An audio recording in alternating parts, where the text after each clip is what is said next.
Bapak, Ibu, dan Saudara semua, kabar baiknya ini adalah minggu terakhir kita melihat video ini, Saudara. Jadi kita nggak akan melihat video ini lagi setelah minggu ini. Seperti yang tadi saya bilang, kalau bagi Anda yang baru pertama kali hadir di sini, biasanya kita mempunyai yang kita sebut dengan serial khotbah. Nah, selama sepanjang bulan ini, Saudara, percaya atau tidak, kita berbicara tentang yang namanya keuangan di dalam gereja, Saudara. Jadi bagi Anda yang baru pertama kali hadir di sini, jangan khawatir, bukan setiap minggu, bukan setiap saat kita bicara soal keuangan, tetapi kita berkeputusan, mungkin kita akan membicarakan soal keuangan setahun sekali saja kita akan membuat serial khotbah tentang keuangan ini, Saudara. Jadi saya sangat bangga, saya sangat salut dengan Anda semua yang mengizinkan gereja dan mengizinkan saya untuk membahas tentang hal yang begitu sensitif, tentang hal yang begitu pribadi di dalam kehidupan setiap kita, yaitu tentang keuangan setiap kita, Saudara. Jadi terima kasih untuk mengizinkan kami melakukan semuanya itu. Dan kalau misalnya Anda ingin melihat apa yang kita sudah bahas di minggu-minggu lalu, Saudara bisa ke YouTube channel kita, Saudara ketik GBI Rock Philadelphia, Saudara akan melihat apa yang kita sudah bicarakan selama ini, karena saya tidak akan mengulang kembali, Saudara, apa yang kita sudah bicarakan. Nah, jadi secara cepat saja, Saudara, hari ini saya ingin mengajak Anda semua untuk melihat ada 5 hal yang saya ingin Anda dan saya semua tahu, belajar bersama tentang keuangan, Saudara. Setelah itu dalam 35 menit, 40 menit ke depan kita akan membahas soal ini. Setelah itu kita makan, dan habis itu kita akan pulang dan menikmati hari yang indah di luar sana, hari yang the nice weather out there. Jadi 5 hal aja, Saudara, yang akan kita lihat pada hari ini tentang hal keuangan. Yang pertama, Saudara, saya ingin Anda melihat keuangan Anda seperti ini. There's a calling versus compensation. Tujuan versus kompensasi, Saudara. Ketika Anda melihat keuangan Anda, saya ingin tahu supaya Anda memberikan sebuah tujuan kepada keuangan Anda. Ketika Anda melihat keuangan Anda, milikilah sudut pandang bahwa apa yang Anda punya itu sebenarnya mempunyai tujuan, Saudara. Jangan hanya melihat keuangan Anda hanya sekedar nilai, sekedar angka, Saudara, sekitar hanya sebuah bayaran, hanya sebuah gaji, tetapi ketahuilah bahwa apa yang Saudara punya, keuangan yang Saudara pegang, itu mempunyai tujuan. Jadi itulah yang pertama yang saya ingin Anda ketahui. Rasul Paulus berkata seperti ini, tetapi bagi saya, hidup atau mati itu tidak penting. Saya hanya berpikir untuk berjuang sampai garis akhir dan menyelesaikan tugas yang Tuhan Yesus sudah percayakan kepada saya.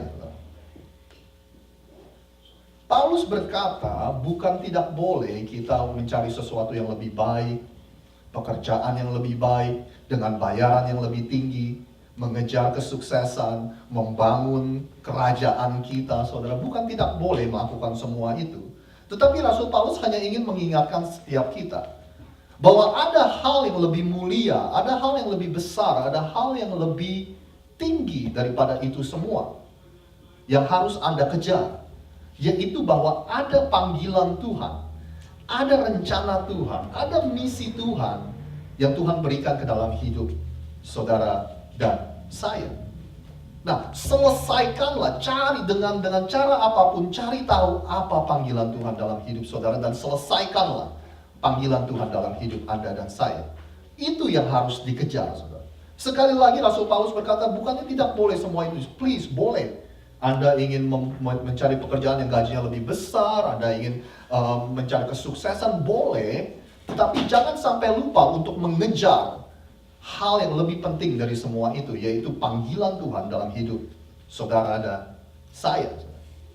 Nah, kalau saya boleh kasih contoh, saya ingin cerita tentang pengalaman dan cerita saya, Saudara. Nah, tapi saya mau Anda ketahui bahwa setiap kali saya berikan pengalaman hidup saya, dan karena saya juga masih muda, saya nggak mau Anda jadikan itu sebuah standar atau patokan, Saudara. Saya mengerti benar bahwa setiap kita, we all have our own story. Kita semua mempunyai pengalaman dan cerita yang berbeda-beda dengan Tuhan, ya kan? Jadi kalau saya hanya menceritakan pengalaman saya, ini hanya sebagai contoh saja. Ini bukan menjadi patokan atau standar. Ketika saya pertama kali mengenal Tuhan, ketika pertama kali saya mulai tertanam di dalam gereja, Saudara, saya melihat di sekeliling saya wow, begitu banyak orang yang memberikan waktunya, memberikan energinya, memberikan keahliannya untuk melayani Tuhan. Dan ketika saya melihat semua itu, bayangkan saudara, orang baru mengenal Tuhan biasanya lagi berapi-apinya, ya kan? Saya berkata kepada Tuhan, saya mau seperti itu, saya mau punya waktu untuk bisa melayani Tuhan. Tetapi jadwal kerja saya pada saat itu tidak memungkinkan. Oleh sebab itu saya berdoa sama Tuhan, Tuhan, saya ingin bisa mempunyai waktu dan melayani seperti teman-teman di sekeliling saya. Nah, pada waktu itu ada kesempatan terbuka, saya pindah pekerjaan. Nah, tetapi waktu saya pindah pekerjaan, saya masuk ke yang namanya dunia restoran, saudara. Saudara bisa bayangkan sendiri di dunia restoran paling susah untuk minta weekend off, iya kan? Nah, ketika saya masuk seperti itu, saya berpikir gimana saya mau melayani. Saya pindah dari satu pekerjaan, masuknya ke dunia restoran, dan saya bekerja sebagai waiter atau pelayan. Sekali lagi untuk mempersingkat cerita, keadaan restoran begitu baik, keuntungan berjalan dengan baik di restoran itu, dan manajemen berjalan dengan baik, sehingga saudara, Tuhan memberkati saya hanya dengan 4 hari bekerja, saya mempunyai uang yang lebih dari cukup pada saat itu. Hanya dengan 4 hari bekerja. Dan ajaibnya, permintaan saya untuk mempunyai hari off di akhir pekan, saya minta off pada waktu itu Sabtu, Minggu, dan Senin, itu dikabulkan, saudara. Akhirnya saya gunakan waktu itu untuk mulai melayani Tuhan. Memberikan waktu, tenaga saya, keahlian saya, kalau saya punya keahlian, untuk melayani Tuhan. Nah, saya berkata kepada Anda, di saat itulah kehidupan kerohanian saya mulai bertumbuh secara pesat. Dan di saat itulah saya menemukan panggilan hidup saya, saudara. Nah, jadi saudara, jadi inti dari cerita ini bukan soal Anda kerja 5, 6, 7 hari, bukan itu intinya, saudara. Tapi intinya, pastikan bahwa saudara harus mempunyai definisi dalam hidup saudara. Apa yang Anda anggap cukup? Ya kan? Karena pada saat itu saya berkata, berapa ya cukupnya ya? How much is enough? Ya kan? Karena jujur aja, pada saat itu yang terlintas dalam pikiran saya mungkin juga terlintas dalam pikiran Anda semua.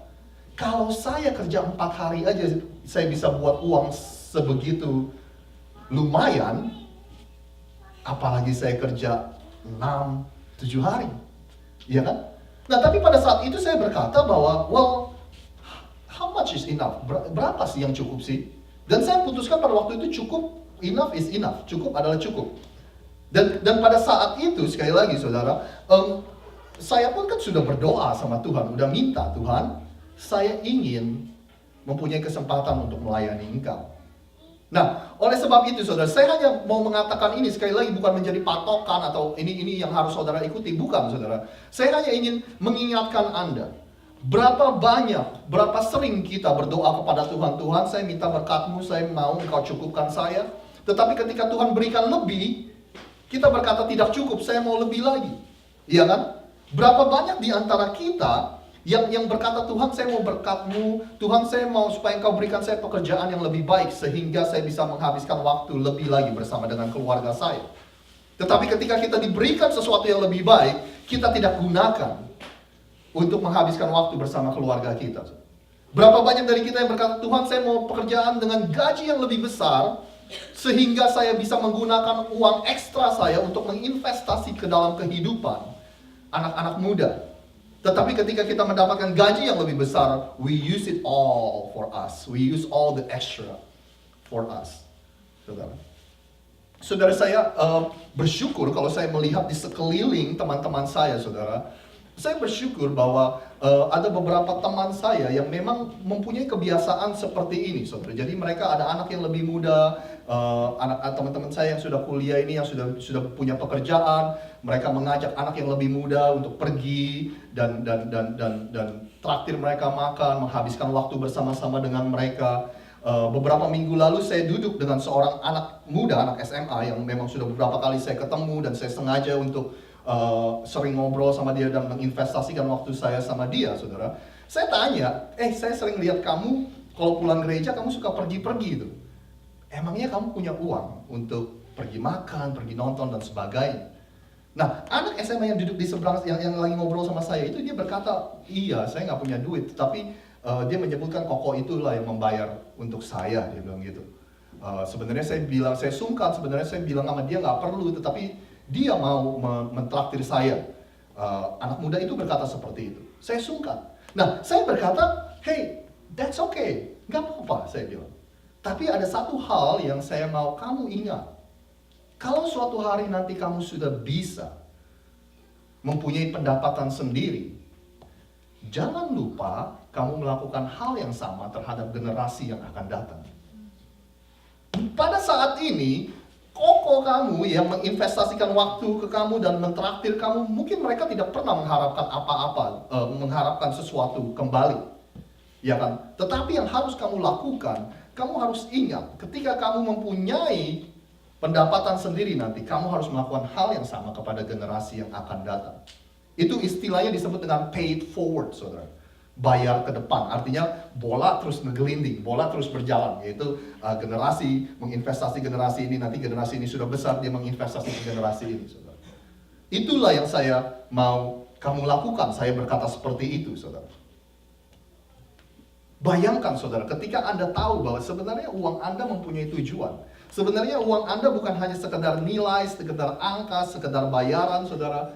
Tetapi sebenarnya ini mempunyai tujuan. Dan saya berharap saudara tahu itu, dan saudara akan gunakan sebaik-baiknya untuk menolong diri Anda dan menolong orang lain mencari panggilan Tuhan dalam hidupnya dengan apa yang Tuhan sudah berikan sama kita. Nah, itu yang pertama, saudara. Yang kedua, saya mau Anda mempunyai mentalitas kalau dalam soal keuangan, yaitu contentment versus consumerism. Yaitu saya ingin Anda mempunyai mental rasa cukup, saudara, rasa puas yang mudah. Daripada Anda mempunyai mentalitas yang konsumtif atau consumerisme, saudara. Saudara tahu ya apa konsumtif ya? Ya kan? Yesus menjelaskan seperti ini. Jagalah dirimu dari segala macam keserakahan. Hidup orang tidak bergantung pada banyaknya harta yang dimilikinya, saudara. Jadi Yesus berkata definisi hidup kita tidak didefinisikan dengan seberapa banyak yang kita punya. Saudara setuju, katakan amin? Amin. Lalu Rasul Paulus juga menjelaskan seperti ini. Saya sudah mengalami hidup serba kekurangan dan juga hidup dengan berkelebihan. Jadi Rasul Paulus tahu hidup di dua sisi, berlebihan dan kekurangan. Saya sudah mengenal rahasianya untuk menghadapi keadaan yang bagaimanapun. Baik keadaan makmur maupun keadaan miskin, baik keadaan mewah maupun keadaan berkekurangan. Rasul Paulus berkata, I learned the secret of being content. Saya belajar rahasianya bagaimana saya berkata kepada diri saya, cukup. Cukup. Karena kita hidup di dunia yang begitu konsumtif, benar gak? Apalagi dengan adanya online shopping, dengan social media dan sebagainya, saudara, ya kan? Bukannya nggak boleh, sekali lagi bukannya nggak boleh, tetapi kita harus berhati-hati dalam menjalankan semuanya itu, ya kan? Sebenarnya ini cukup memalukan bagi saya untuk mengakui ini. Tetapi seringkali saya masuk kamar saya buka kloset baju saya, saudara, yang penuh dengan pakaian, dan saya berkata, saya nggak punya baju. Saya mau pakai apa ya hari ini, saudara? Lemari yang penuh dengan pakaian. Nah, saya yakin saya tidak sendiri di tempat ini, saudara. Para wanita, ya kan? You open up closet full of clothes, baju yang penuh, ya kan? Bahkan kita punya closet khusus untuk sepatu, saudara. Bayangkan sepatu Anda mempunyai closet khusus, mempunyai ruangan khusus, saudara. Nggak bayar sewa lagi, nggak bayar rent lagi, saudara. Ya kan? Kita buka dan kita berkata, kayaknya saya perlu sepatu baru. Bayangkan pria-pria, saudara, kalau yang udah urusan soal elektronik, soal mobil, gadget, ya kan, dan sebagainya, saudara. Sepertinya apa yang ada di tangan kita nggak pernah cukup, benar? Bukan? Ya kan? Sepertinya apa yang kita punya itu nggak cukup baru, nggak cukup canggih, nggak cukup, pokoknya nggak cukup, saudara. Pasti selalu ada yang lebih canggih, ada yang lebih hebat, ada yang lebih tinggi di luar sana, saudara.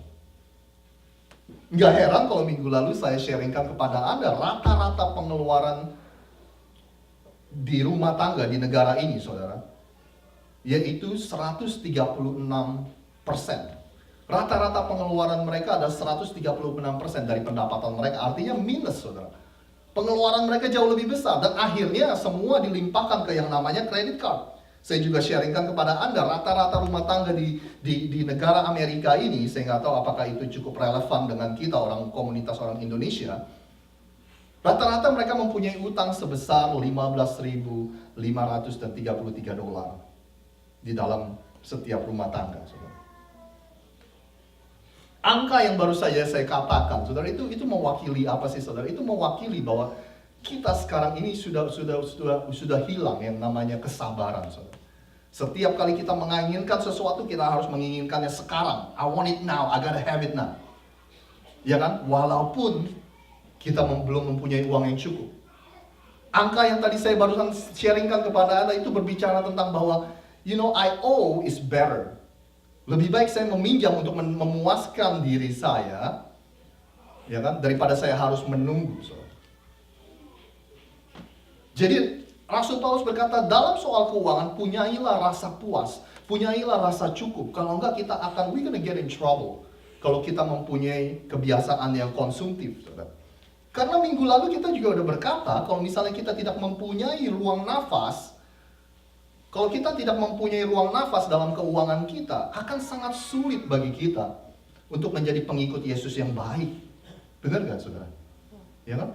Nah, yang ketiga, saya ingin kita semua dalam soal keuangan kita menjadi God dependent, not independent. Bergantung kepada Tuhan, bukannya mandiri, saudara. Di dalam serial khotbah keuangan ini, kita sebagai gereja sudah sering menganjurkan kepada Anda, save, punyailah tabungan, don't spend it all, jangan habiskan semua yang Anda terima, gaji Anda, jangan habiskan, simpan dan simpan. Ya kan, barusan kita bicara jangan jadi orang yang konsumtif, saudara.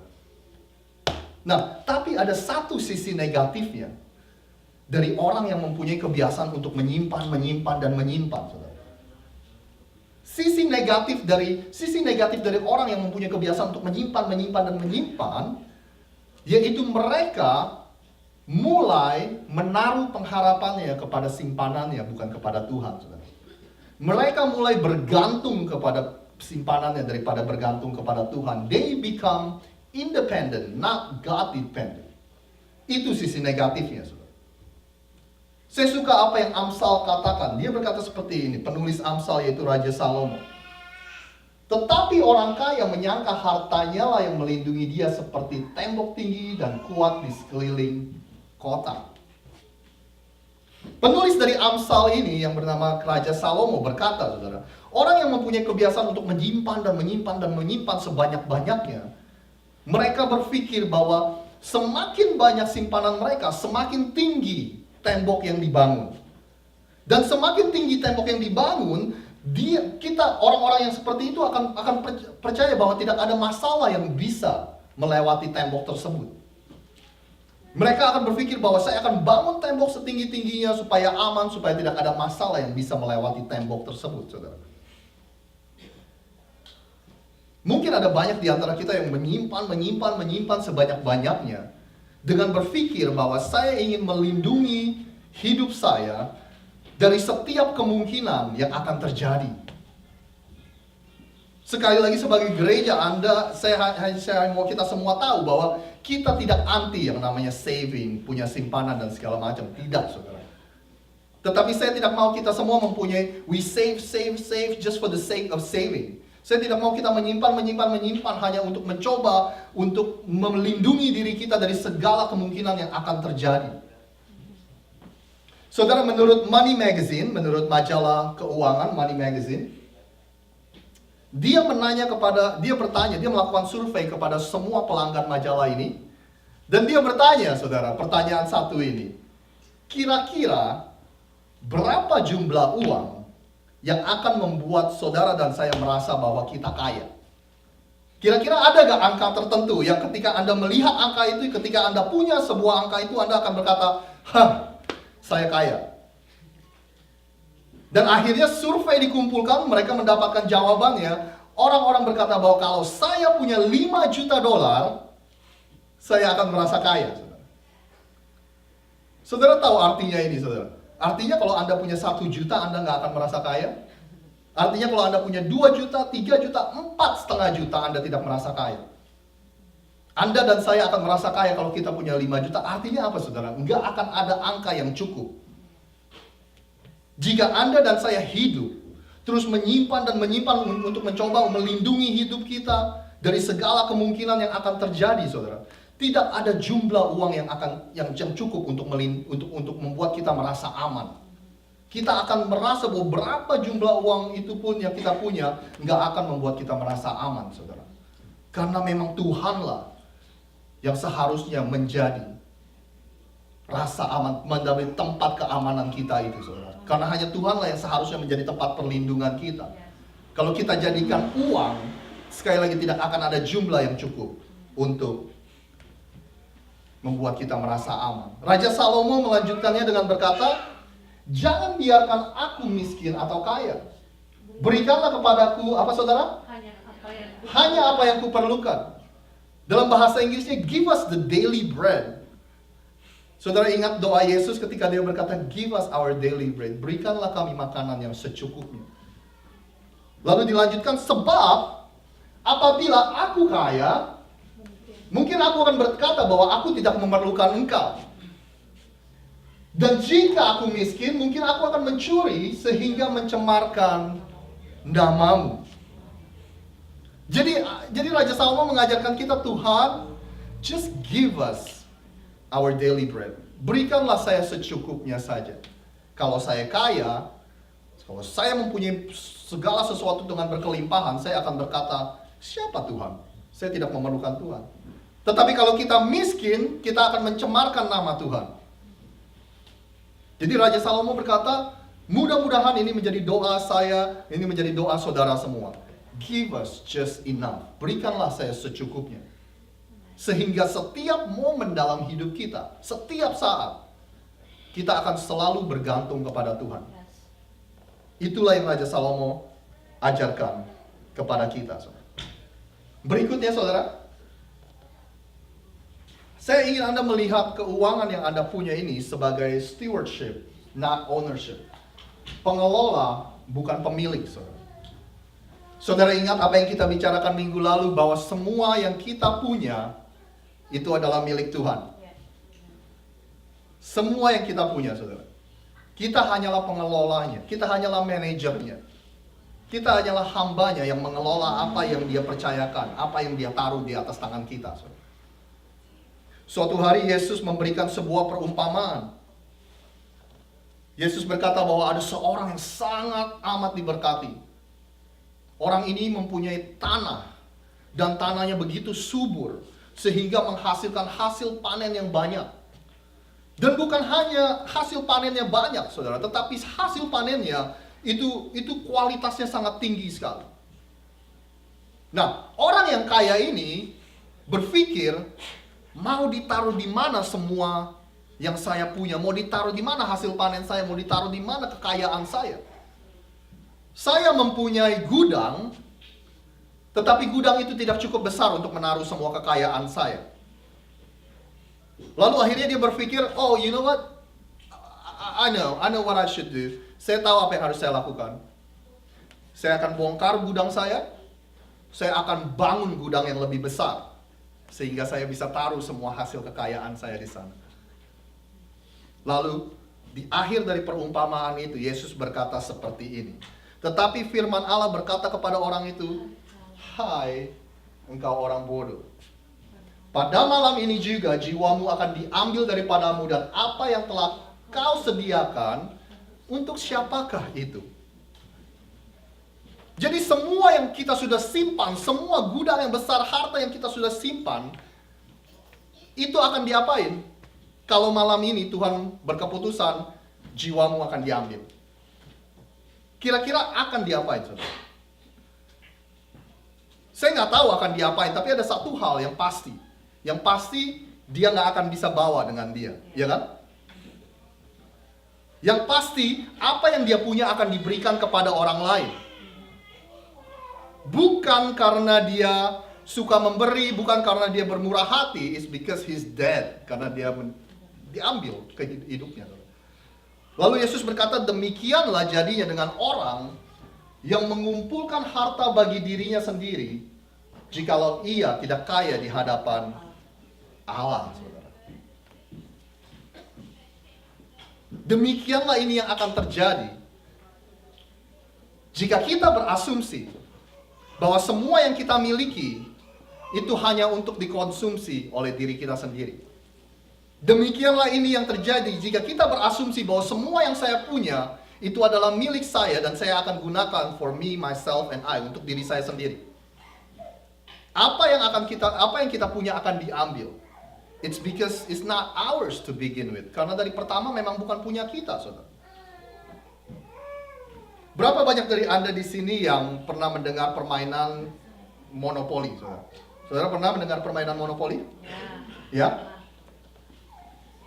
Saudara, pencetus dari permainan monopoli ini katanya adalah orang yang berasal dari daerah sini, saudara. Dia berasal dari daerah Germantown di Philadelphia. Game ini diciptakan pada awal tahun 1900-an. Dan permainan ini begitu terkenal. Permainan ini sudah diterjemahkan ke dalam 37 bahasa dan sudah didistribusi ke 103 negara. Saudara. Anda pernah bermain permainan monopoli? Pernah? Salah satu hal yang sangat menyenangkan dalam bermain monopoli ini, kita bisa terus bermain. Ya kan? Ini bukanlah permainan yang sebentar saja sudah selesai. Bukan, saudara. Kita bisa terus dan terus bermain permainan ini. Bahkan ada salah satu sejarah mencatat bahwa permainan monopoli terlama yang pernah dimainkan, yaitu dimainkan selama 1680 jam. Yaitu selama 70 hari straight, saudara. Orang bermain monopoli. Saudara pernah main monopoli ya? Sekali lagi sangat menyenangkan, kita mengumpulkan rumah, kita mengumpulkan uang, kita mengumpulkan hotel, saudara. But guess what? Ketika kita selesai bermain, hotel, rumah, uang kembali ke dalam box, kembali ke dalam kotak, saudara. Saudara, saya hanya mau pastikan kita semua di sini sadar bahwa Tuhanlah pemilik dari segalanya. Kita tidak bisa membawa apapun dengan kita suatu hari nanti ketika kita meninggalkan bumi ini, saudara. Dan ketika kita bertemu dengan Tuhan, saudara, ketika kita meninggalkan bumi ini dan bertemu dengan Dia, Tuhan tidak akan bertanya seberapa banyak nolnya di tabungan Anda. Tuhan gak akan bertanya seberapa banyak properti yang Anda punya. Bahkan Tuhan gak akan bertanya, kamu ke gereja rock ya? Tuhan gak akan bertanya seperti itu. Pertanyaan yang Tuhan akan tanya hanya satu.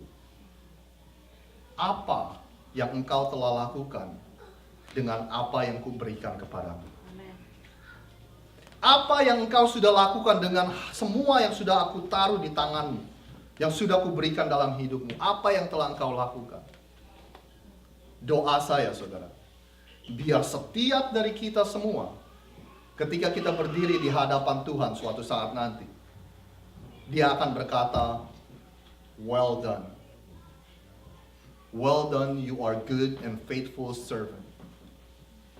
Baik, engkau adalah hamba yang baik dan setia. Itulah doa saya ketika kita semua berdiri di hadapan Tuhan. Yang terakhir sebelum kita pulang, saya mau ketika kita mengelola keuangan kita, kita akan mengelolanya dengan bermurah hati. Generosity versus worry. Murah hati versus kekhawatiran, saudara. Ketika Rasul Paulus menulis surat ini, dia berkata, saudara, ketika Rasul Paulus menulis surat yang ditujukan kepada anak rohaninya Timotius, dia berkata seperti ini. Peringatkanlah kepada orang-orang kaya di dunia ini, agar mereka jangan tinggi hati dan jangan berharap pada sesuatu yang tidak tentu. Seperti apa, saudara? Kekayaan. Melainkan pada Allah yang dalam kekayaannya memberikan kepada kita segala sesuatu untuk dinikmati, saudara.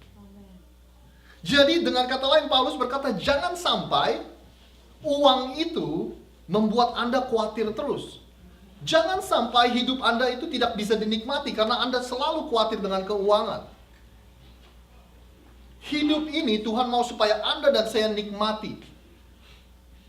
Uang yang Anda punya seharusnya bisa memberikan Anda dan saya hidup yang bisa kita nikmati. Jangan kebalikannya, jangan sampai uang itu membuat kita hidup dengan penuh kekhawatiran. Lalu Rasul Paulus berkata, peringatkanlah agar mereka itu berbuat baik, menjadi kaya dalam kebajikan, suka memberi dan membagi. Coba saudara lihat ke sini sebentar, saudara. Saya mau Anda perhatikan baik-baik. Ketika Rasul Paulus berkata, peringatkanlah kepada orang-orang kaya di dunia ini. Saya tahu apa yang Anda dan saya pikirkan, saudara. Karena saya berpikir hal yang sama. Yang dimaksud oleh Rasul Paulus bukanlah saya bukan orang kaya, benar gak saudara? Ya kan? Karena orang kaya itu biasanya adalah orang lain. Orang kaya itu biasanya tetangga saya, orang kaya itu biasanya teman saya, orang kaya itu biasanya bos saya.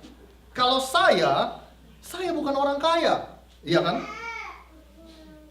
Tapi sebenarnya saudara, tanpa kita sadari, ketika kita hidup di negara ini, saudara, wow. Kita mempunyai banyak sekali hal yang berlimpah. Kita sangat diberkati ketika kita sudah bisa hidup di di negara ini. Saudara pernah mendengar website yang bernama globalrichlist.com? Kalau saudara ke website itu, saudara bisa masukkan berapa gaji Anda, dan website itu akan memberitahukan kepada Anda seberapa kaya Anda dibandingkan dengan orang-orang yang ada di dunia ini. Jadi saya bermain di website ini selama beberapa menit, dan saya iseng-iseng saudara, saya taruh, kalau gaji kita 1.000 sebulan, 1.000 sebulan dikit ya saudara ya, 250 seminggu itu cuma uang receh buat beberapa Anda, ya kan? Kalau kita buat $1.000 sebulan saudara, tahukah Anda, kita ini menjadi 15% orang terkaya yang ada di dunia. Kita ada di 15%, the top 15% of the richest people in the world. Kita termasuk orang yang kaya, saudara. Hanya ada 15% di dunia ini yang buat $1.000 sebulan.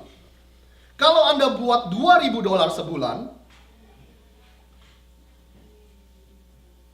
Anda termasuk 2% dari orang terkaya di dunia ini, saudara. Kalau Anda buat lebih dari $2.000, hanya ada sekitar 30 juta orang di dunia ini yang mendapatkan uang sebanyak itu setiap bulan, saudara. Mungkin beberapa dari Anda berkata bahwa saya tidak kaya, saya tetap tidak merasa kaya. Bahkan ketika saya katakan semua angka-angka ini, Anda tetap tidak merasa, nggak ada dari antara kita, saya kaya, ya kan? Tapi kalau saudara ingin tahu seberapa diberkatinya kita dan seberapa kayanya kita, saudara, kita tinggal dengarkan saja apa yang kita keluhkan setiap hari, ya kan? Kita mengeluh tentang, internetnya pelan banget ya kan? Kita mengeluh tentang makanan yang kita makan setiap hari kok sama terus ya kan? Kita mengeluh tentang, AC-nya kok nggak dingin, heaternya kok nggak panas, saudara. Di beberapa negara itu di luar dari bayangan mereka bisa mengeluh seperti itu, saudara. Bahkan di beberapa negara kita yang setiap kali nge-flush toilet kita, saudara, kita membuang sekitar 1,6 galon air. Di beberapa negara, saudara, 1,6 galon air itu nggak akan di-flush untuk membersihkan kotoran kita, saudara. Intinya bukan membuat Anda untuk merasa buruk tentang semua ini, bukan seperti itu intinya. Walaupun saya mau Anda merasa bahwa Anda ini sebenarnya sangat diberkati, kita semua yang hidup di negara ini sangat diberkati, saudara. Tapi intinya Tuhan berkata, barang siapa yang diberikan banyak, akan semakin banyak pula tanggung jawabnya. Sekali lagi saya ulangi, barang siapa yang diberikan banyak, banyak juga tanggung jawab kita, saudara. Saudara setuju, katakan amin? Amin. Oleh sebab itu Tuhan memanggil setiap kita untuk bermurah hati, saudara. Suka membagi, suka memberi, saudara. Karena kita mempunyai sangat banyak ketika kita hidup di negara ini. Tahukah saudara, sedikit statistik, saya suka angka-angka, saudara. Tahukah saudara bahwa rata-rata setiap orang atau setiap rumah tangga memberikan 6% dari pendapatannya ke charity, ke gereja, ke organisasi-organisasi. Diteliti hanya 6%. Bahkan 6% ini pun bukannya 6% ini pun terjadi secara accident, terjadi secara nggak sengaja, saudara. Dengan kata lain, kita tidak memulai tahun kita dan berkata bahwa tahun ini saya akan memberi 6%. Enggak, saudara. Ternyata akhir tahun ketika kita mendapatkan laporan keuangan dari gereja dan sebagainya macam, kita melihat, oh ternyata saya memberi 6%. Diteliti semakin besar pendapatan seseorang, semakin kecil dia memberi. Bahkan kalau di dunia gereja, kalau saudara mau tahu, ini sangat menyedihkan sekali, saudara. The average Christian, rata-rata orang Kristen, hanya memberikan 3% dari pendapatannya. 3%, saudara. Padahal 2000 tahun yang lalu, Yesus sudah memperingatkan, hati-hati. Hati-hati. Di mana hartamu ada, disitulah hatimu. Mungkinkah, saya hanya berpikir seperti ini, mungkinkah kita seringkali protes, kita seringkali berkata kepada Tuhan, apaan sih itu prinsip persepuluhan, apaan sih prinsip keuangan yang Tuhan ajarkan, apaan sih semuanya itu, ya kan? Jangan-jangan saudara, prinsip-prinsip seperti itu ternyata manfaatnya lebih untuk kita daripada untuk orang lain, untuk Tuhan. Jangan-jangan manfaatnya yaitu supaya hati kita tidak melekat kepada uang kita. Jadi dengan bertambah tingginya pendapatan Anda memberikan angka yang konsisten, saudara. Jangan-jangan prinsip semuanya itu disediakan supaya hati kita tidak menjauh dari Tuhan. Saudara, saya akan akhiri dengan sebuah cerita. Di sebuah gereja besar yang ada di state Alabama, saudara, ada gereja besar yang di state Alabama yang bernama Church of the Highland. Mereka mempunyai kartu yang mirip dengan yang ada di belakang sana, saudara, yang sering kali kita katakan saudara ambil, saudara simpan di dompet Anda, ya kan? Jadi di satu sisi kartu gereja itu ada informasi gereja, di belakangnya ada tulisan God love you, ya kan? Nah, tetapi di gereja itu jemaatnya diberitahukan, gunakanlah kartu itu untuk memberkati orang lain. Gunakanlah kartu itu untuk memberkati orang lain. Nah, salah satu dari anggota gereja itu, saudara, suatu hari dia pergi ke drive-thru-nya McDonald. Saudara tahu ya, drive-thru ya, pesan pakai mobil di McDonald. Ketika dia sampai di drive-thru-nya McDonald, dia berkata kepada pegawainya, berapa pesanan saya? Dan tolong katakan berapa pesanan mobil di belakang sana. Berapa sih totalnya? Saya mau bayarin dia. Dan setelah dibayarin bilnya di mobil belakang, dia berkata seperti ini, tolong kasih kartu ini kepada mobil yang ada di belakang. Akhirnya dibayarin, dikasih kartu ini. Beberapa hari kemudian, ada seseorang telepon ke gereja.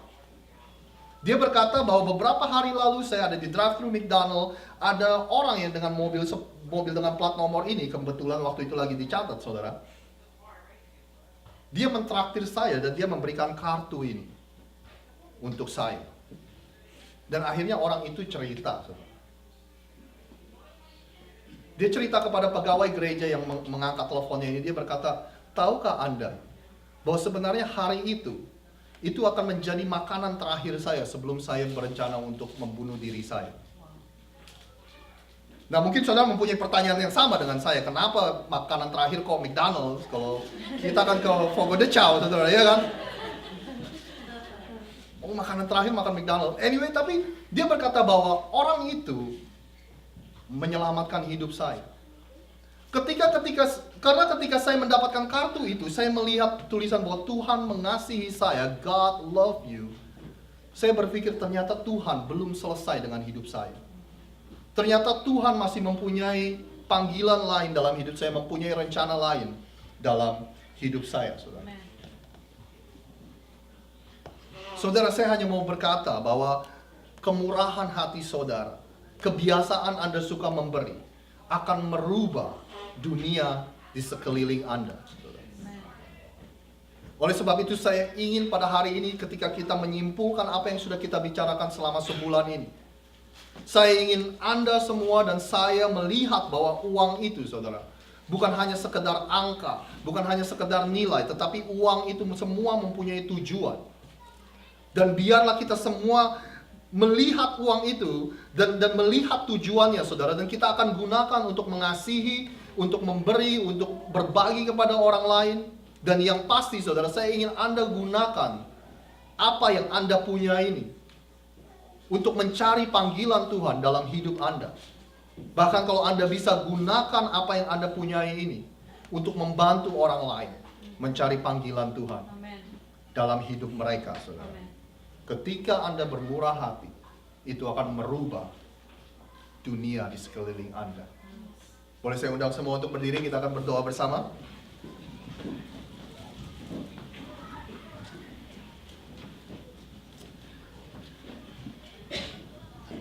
Bapa, kami mengucap syukur pada hari ini, Tuhan.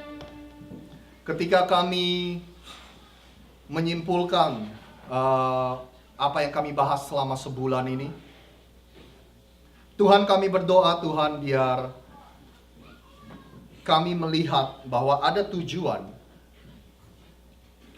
dari setiap apa yang kami punyai dalam hidup ini, terutama dalam keuangan kami, Tuhan.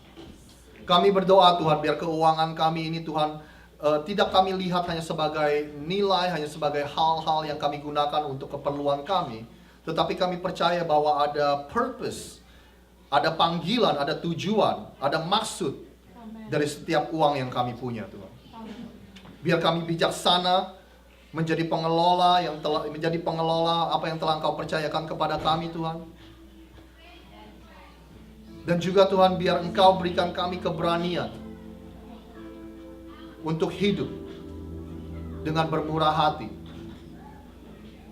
Tuhan, biar dari setiap kami sadar bahwa semakin banyak yang kami punyai, semakin besar pula tanggung jawab kami. Kami ingin jalankan tanggung jawab itu sebaik mungkin. Kami ingin gunakan apa yang telah Engkau berikan kepada kami sebaik mungkin, Tuhan. Dan kami percaya, Tuhan, ketika kami mengelola apa yang telah Engkau berikan kepada kami dengan baik, maka dunia di sekitar kami akan berubah. Generasi yang akan datang akan menjadi lebih baik.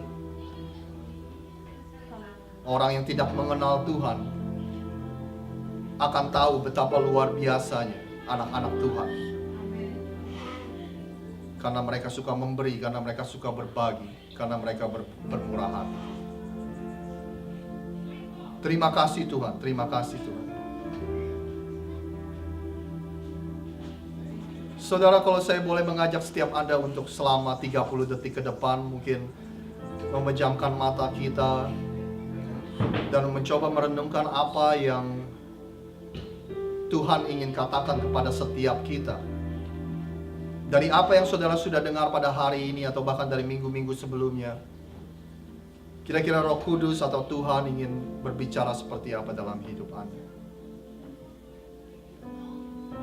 Terima kasih, Tuhan. Terima kasih, Tuhan. Terima kasih, Tuhan.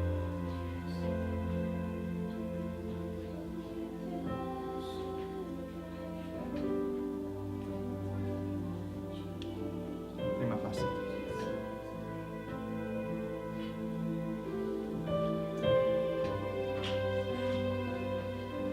Terima kasih, Tuhan, atas firman-Mu.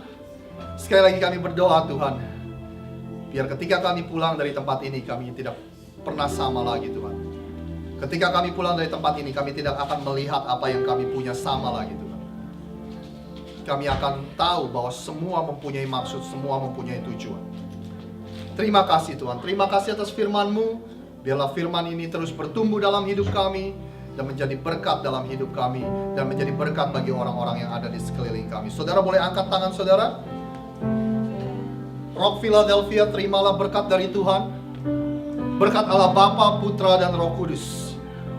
Tuhan Yesus berkata bahwa aku datang untuk memberikan engkau hidup dan hidup yang berkelimpahan. Dan bagi kita yang sudah diberikan banyak, semakin besar tanggung jawab kita. Terima kasih Tuhan, terima kasih atas berkat-Mu, berkati gereja ini, berkati jemaat ini, berkati apa yang mereka lakukan Tuhan, sehingga apa yang dikerjakan oleh pekerjaan tangan mereka akan berhasil. Kami mengucap syukur, Engkau berkati makanan yang sebentar lagi kami nikmati. Engkau begitu baik. Di dalam nama Tuhan Yesus, semua jemaat Tuhan yang sudah menerima berkat Tuhan, sama-sama katakan amin, amin. Happy Sunday, God bless you all. Sampai ketemu minggu depan.